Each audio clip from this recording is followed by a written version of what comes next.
Monsieur le député, le réchauffement climatique, peut-on vraiment l'arrêter? Qui a causé le réchauffement climatique?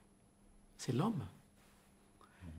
Quand on cause des dégâts, on est capable de réparer les dégâts.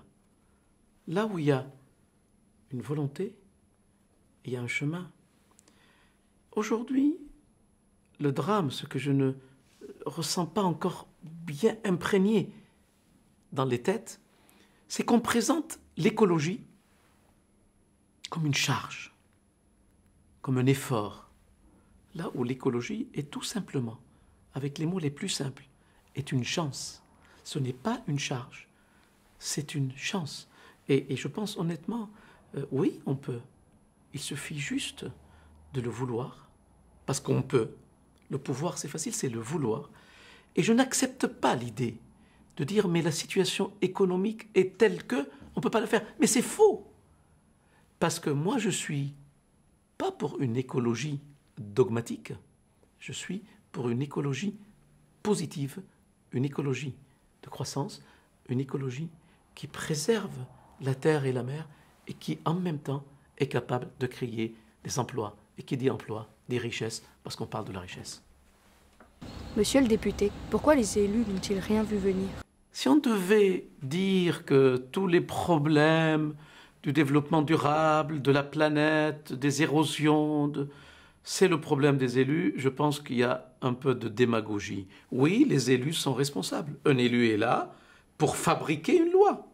C'est un architecte d'une loi. Donc, quelque part, il est décideur. Mais vous savez, on vit dans une société connectée, dans une société médiatisée. Et il y a des acteurs, et il y a des médias, il y a des associations, il y a des citoyens, il y a tout le monde. Je ne suis pas en train de dire que ce n'est pas la faute des élus. Oui, les élus ont certainement eu du retard dans la prise de conscience. Même si, je dois quand même rappeler deux lois très importantes qui ont fait qu'on est dans, je dirais, dans la bonne direction. La loi du littoral de 1986, elle est là, elle existe. Tout ce qui est cabanisation, donc depuis on fait attention, peut-être pas assez, mais quand même. Et puis, je suis désolé, je l'ai vécu directement en tant que parlementaire, en tant qu'élu, le Grenelle de Jean-Louis Borloo, à qui je veux vraiment rendre hommage aujourd'hui. Donc il y a des lois qui avancent, qui vont dans la bonne direction. Ce n'est pas suffisant. Ce n'est pas suffisant parce qu'il faut mettre un peu plus de moyens, mais ce n'est pas une affaire d'élus.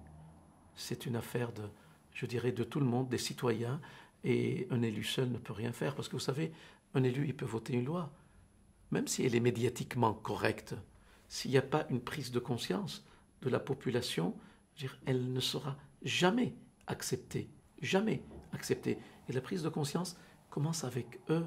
J'ai envie de dire avec vous, vous les jeunes, avec cette approche pédagogique qui doit commencer très vite et à cet âge-là.